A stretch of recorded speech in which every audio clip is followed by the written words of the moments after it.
Hi കൂട്ടുകാരെ, ഇന്നത്തെ വീഡിയോയിലേക്ക് സ്വാഗതം. ഇന്ന് തനി നാടൻ ഒരു പൊട്ടറ്റോ ബീഫ് കറിയാണ് ഉണ്ടാക്കുന്നത്.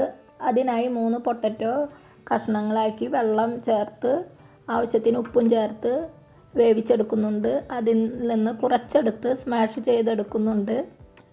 ഒരു കുക്കറിലേക്ക് 1/2 കിലോ ബീഫും അതിന് ആവശ്യത്തിന് ഉപ്പും 3 സവോള അരിഞ്ഞത്, 2 പച്ചമുളക്, ആവശ്യത്തിന് മഞ്ഞൾപ്പൊടി, കുറച്ച് വെള്ളം ചേർത്ത് ഒന്ന് വേവിച്ചെടുക്കുന്നുണ്ട്. ഒരു 4 വിസിൽ വരുന്നത് വരെ വേവിച്ചെടുക്കാം.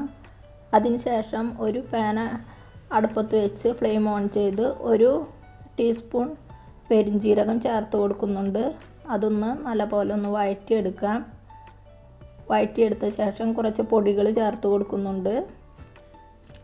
ഇതിലേക്ക് 1.5 ടീസ്പൂൺ മുളക് പൊടി, 1.5 ടീസ്പൂൺ മല്ലിപ്പൊടി, 1/4 ടീസ്പൂൺ മഞ്ഞൾപ്പൊടി, 1 ടീസ്പൂൺ പെരിഞ്ജീരകപ്പൊടി, 1/2 ടീസ്പൂൺ ഗരം മസാലപ്പൊടി, 1.5 ടീസ്പൂൺ കുരുമുളക് പൊടി എന്നിവ ചേർത്ത് ഒന്ന് നന്നായി സോർട്ട് ചെയ്തെടുക്കുന്നുണ്ട്.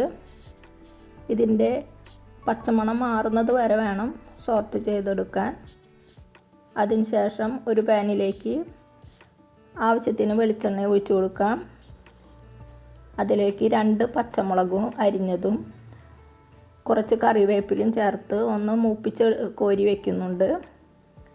ഇത് ലാസ്റ്റ് ഗാർണിഷ് ചെയ്യാൻ വേണ്ടിയിട്ടാണ് മൂപ്പിച്ചെടുക്കുന്നത്.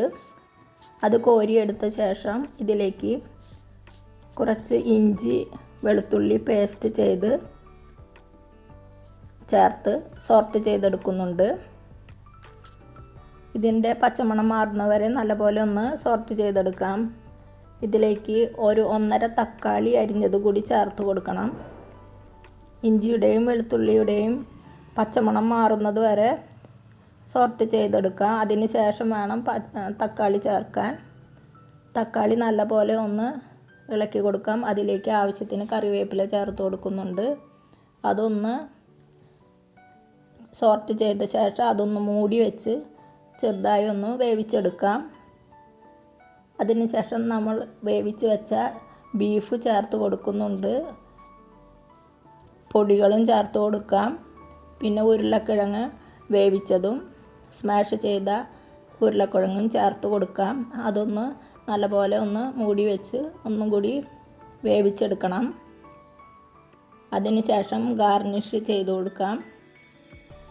കറിവേപ്പിലയും പച്ചമുളകും ചേർത്ത് കൊടുക്കാം. ട്രൈ ചെയ്ത് നോക്കണേ, ഫീഡ്ബാക്ക് പറയണേ.